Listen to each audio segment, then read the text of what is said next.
सावित्रीबाई फुले यांची भूमिका सादर करणार आहे. ज्ञान नाही, विद्या नाही, ती घेण्याची गोडी नाही. विद्या असून चालत नाही, तयास मानव म्हणावे का? ओळखलात काय? होय, म्या सावित्री ज्योतिराव फुले, सातारा जिल्ह्यातील खंडार तालुक्यातील नायगावच्या नेवासी पाटलांची मी कन्या. वयाच्या अवघ्या 9व्या वर्षी ज्योतिराव फुले माणसाशी माझं लग्न झालं.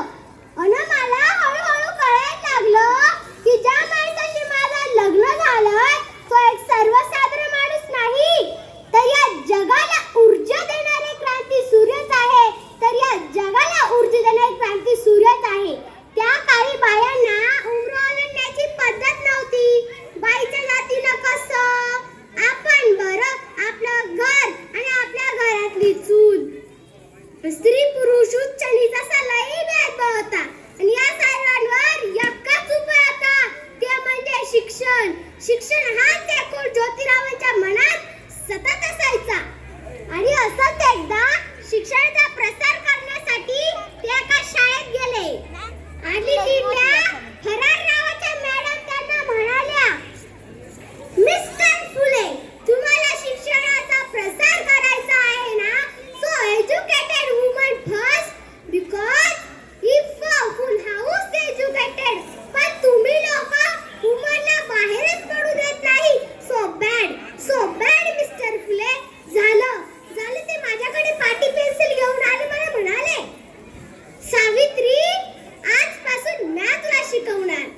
आणि सुरू झाला माझा अभ्यास. बेक बे बे दुली चार, काना मात्रा वेलंटी उकार आकार सार. आणि बघता बघता मी काव्य सुद्धा रचू लागले. आणि अशातच 1 जानेवारी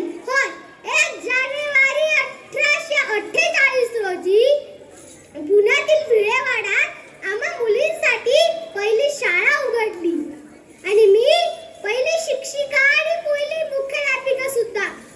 शाळेत जाताना माझी दगड फेकले, मी सहन केलं. शेण फेकलं, सहन केलं. चुकलं, मी सहन केलं. पण आता माझ्या सहनशक्तीचा अंत झालाय. तेवढ्यातच ते गतिगड समोर आला. म्हणाला, ए टिवळे, कुठे निघाली?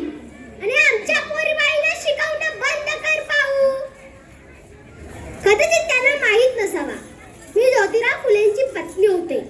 असा घेतला, अशी लावली, सुनावलं.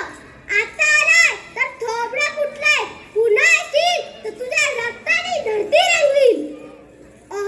स्त्री कोणत्याही जातीची किंवा धर्माची असू द्या,